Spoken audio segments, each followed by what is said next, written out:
কচুগাঁৱৰ দৰে অঞ্চলত বিজেপিৰ ইমান ডাঙৰ মিটিং হ'ব বুলি মই নিজেও ভাবা নাছিলোঁ, হয়তো আপোনালোকেও ভবা নাছিলে।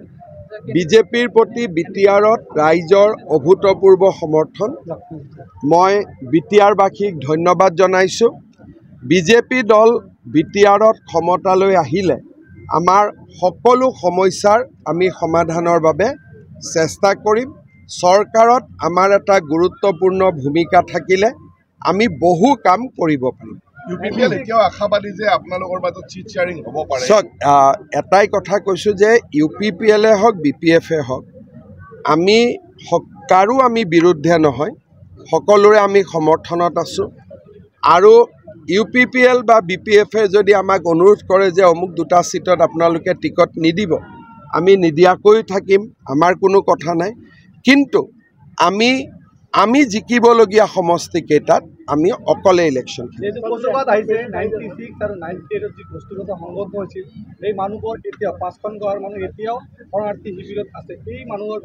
তেওঁলোকৰ বিষয়ে আমি তেওঁলোকে আগতে পোৱা আৰ্থিক সাহায্যটো বঢ়াই দি আমি এটা ৰিহেবিলিটেশ্যনৰ কাৰণে চিন্তা কৰি আছোঁ।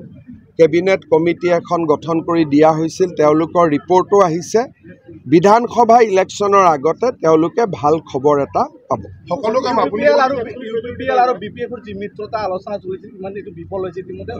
মইতো ভাবোঁ যে অঞ্জলি দৈমাৰী, প্ৰমোদ বড়ো, হাগ্ৰামা মহিলাৰী সকলোৱে একেলগে থাকিব লাগে, বেলেগে বেলেগে থাকিব নালাগে।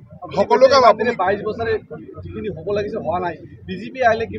চাওক, বিজেপি দিল্লীত চৰকাৰ আছে, দিছপুৰত চৰকাৰ আছে। আজি আপোনালোকে কেতিয়াবা ডিফুক গৈ চাই আহিব, হাফলঙক চাই আহিব, কিমান পৰিৱৰ্তন হৈছে তাতে। তাৰ পৰাই আপোনালোকে বুজিব যে বিজেপিয়ে কিমান কাম কৰিব পাৰে। সকলো কাম আপুনি কৰিব লগা হৈছে। চাওক, বড়ো যিখন BTC সেইখন বড়ো লোকসকলৰ আন্দোলনৰ এটা ফল।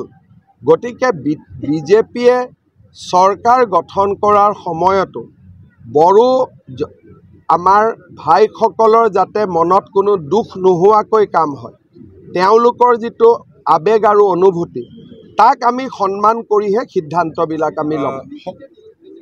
বিজেপিয়ে কেণ্ডিডেট যদি ধৰক 25 তাৰিখে ইলেকশ্যন ডিক্লেয়াৰ হয়, 27 তাৰিখে, 26ত ডিক্লেয়াৰ হ'লে 28 তাৰিখে, আমি ইলেকশ্যন ডিক্লেয়াৰ হোৱাৰ আগত কেণ্ডিডেট নিদিওঁ, ইলেকশ্যন ডিক্লেয়াৰ হোৱাৰ পিছত আমি কেণ্ডিডেট। সকলো কাম আপুনি কৰিব লগা হৈছে, কিন্তু GMC ঘটনা কেন্দ্ৰ কৰি স্বাস্থ্যমন্ত্ৰীৰ ভূমিকাত কোনো স্বাস্থ্যমন্ত্ৰী GMC মন্ত্ৰী ময়েই। স্বাস্থ্যমন্ত্ৰীয়ে মেডিকেল কলেজ নাচায়, গতিকে GMCৰ মন্ত্ৰী ময়ে। যি দুখ হৈছে, ভুল হৈছে, সকলো দুখ মোৰে।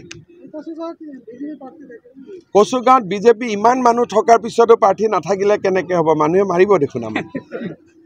ইমান মানুহ ওলাই অহাৰ পিছত যদি বিজেপিৰ প্ৰাৰ্থী নাথাকে, কিমান দেৰি ক'লোঁ, 45 মিনিট সময় ক'লোঁ আপোনালোকে জিকাই দিয়ক বুলি, বোলে লাষ্টত প্ৰাৰ্থীয়ে নাই, মানুহে পিটিব দেখোন আমাক। 10 ছেপ্টেম্বৰ আহি আছে, গৌৰৱ গগৈৰ বিশেষ দিন। চাওক, যি হ'ব হ'ব, যি আমাৰ অনুসন্ধান চলি আছে, অলৰেডি প্ৰায় কমপ্লিশ্যনৰ ষ্টেজত আমি আহিছোঁ। আৰু আমি যিটো ৰাইজক প্ৰতিশ্ৰুতি দিছিলোঁ, আমি তেনেকৈ আমাৰ কামখিনি আমি কৰিম। খুব ডাঙৰ মন্দিৰ কচুগাঁৱৰ মহামায়া, ইয়াৰ পৰাই প্ৰণাম জনাইছোঁ। মই আৰু আহিমো এবাৰ। হ'ব, আমাৰ নৱেম্বৰত মিনিষ্ট্ৰী কমিটিৰ ৰিপৰ্ট আহিব, আৰু তাতে আপোনালোকে বহুতবিলাক পজিটিভ ষ্টেপ দেখা পাব।